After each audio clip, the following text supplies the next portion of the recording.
कुल बुद्ध एक दिन वैशाली में प्रवचन दे रहे थे। विशाल जन समूह उन्हें अत्यंत शांति और तन्मयता से सुन रहा था। कहीं कोई शोर नहीं था, मात्र बुद्ध की वाणी गूंज रही थी। बुद्ध के शिष्यों के साथ उपस्थित लोग बुद्ध के अमृत वचनों का पान पूर्ण एकाग्रता से कर रहे थे। तभी उस शांत वातावरण में खलल उत्पन्न करती एक व्यक्ति की जोरदार आवाज आई, आज मुझे सभा में बैठने की अनुमति क्यों नहीं दी गई? बुद्ध उस व्यक्ति का चिल्लाना सुनकर भी मौन रहे। उस व्यक्ति ने पुनः चिल्लाकर यही प्रश्न पूछा।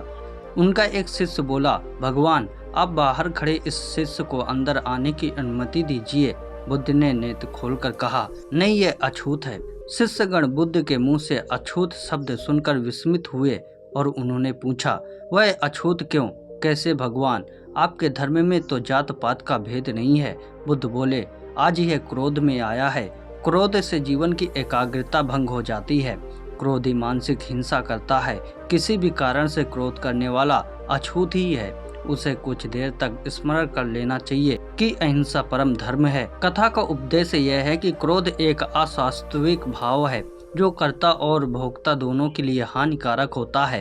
अंततः इससे बचते हुए शांति से विचार व कार्य करने की प्रवृत्ति अपनानी चाहिए। शांत मन और मस्तिष्क ही विवेकपूर्ण निर्णय लेने में सक्षम होते हैं। प्रवचन की समाप्ति के बाद भगवान गौतम बुद्ध के पास कई लोग आते थे और अपनी जिज्ञासाओं का समाधान प्राप्त करते थे। एक दिन एक ग्रामीण गौतम बुद्ध के पास आया और बोला, भगवान, आप कई वर्षों से शांति, सत्य और मोक्ष की बात लोगों को समझा रहे हैं, किंतु अब तक कितने लोगों को मोक्ष मिला है?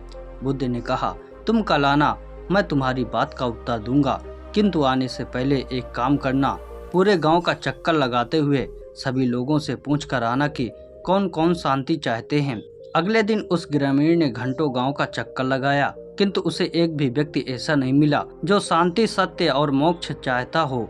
कोई धन चाहता था तो कोई यश, किसी को संतान चाहिए थी तो किसी को दीर्घायु। ग्रामीण बुद्ध के पास आकर बोला, यह विचित्र गांव है भगवान, कोई कुछ चाहता है तो कोई कुछ, लेकिन शांति, सत्य और मोक्ष चाहने वाला कोई नहीं है। तब बुद्ध ने उत्तर दिया, इनमें विचित्र कुछ भी नहीं है। हम में से सभी सुखी चाहते हैं, शांति नहीं। सुख प्राप्ति के लिए वो शांति के विपरीत मार्ग पर चलते हैं, इसलिए वो सुख और शांति का मार्ग नहीं पा सकते हैं। सार यह है कि व्यक्ति सुख की खोज भौतिकता में करता है जो निरंतर लिप्सा को बढ़ाती है, और लिप्सा कभी शांति नहीं आने देती है। शांति का मार्ग संतोष और सीमित चाह में निहित होता है, तथा शांति ही सही मायनों में सुख का वाहक है, क्योंकि सुख शरीर से बढ़कर आत्मा का विषय है। एक राजा हमेशा उदास रहता था। लाख कोशिश करने के बावजूद उसे शांति नहीं मिलती थी। एक बार उनके नगर में एक भिक्षु आया। भिक्षु के ज्ञान पूर्वक उपदेश से राजा बहुत प्रभावित हुआ। उसने भिक्षु से पूछा, मैं राजा हूँ, मेरे पास सब कुछ है, किंतु फिर भी मेरे मन में शांति नहीं है, मुझे क्या करना चाहिए? भिक्षु बोला, आप अकेले में बैठकर चिंतन करें। राजा अगले दिन सुबह अपने कक्ष में आसन जमाकर बैठ गया। तभी उसके महल में एक कर्मचारी सफाई के लिए राजा के पास आया। राजा उससे बात करने लगा। कर्मचारी से राजा ने उसकी परेशानियां पूछी, जिन्हें सुनकर उसका दिल भर आया। इसके बाद राजा हर कर्मचारी के कष्ट व दुख जानने लगा। सबकी व्यथा सुनने के बाद राजा ने निष्कर्ष निकाला कि वेतन की कमी होने से सभी आर्थिक रूप से दुखी हैं। राजा ने तत्काल उनके वेतन में वृद्धि की, जिससे वो सभी खुश हो गए और उन्होंने राजा के प्रति आभार व्यक्त किया।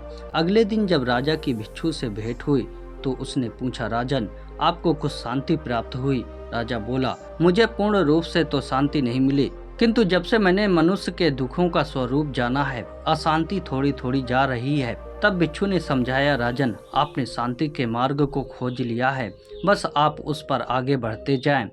एक राजा तभी प्रसन्न रह सकता है जब उसकी प्रजा सुखी हो। सार यह है कि मन की शांति स्वयं के सुख से अधिक दूसरों के दुख हर कर उन्हें सुखी बनाने से मिलती है। इसलिए यथाशक्ति दूसरों की सहायता करें।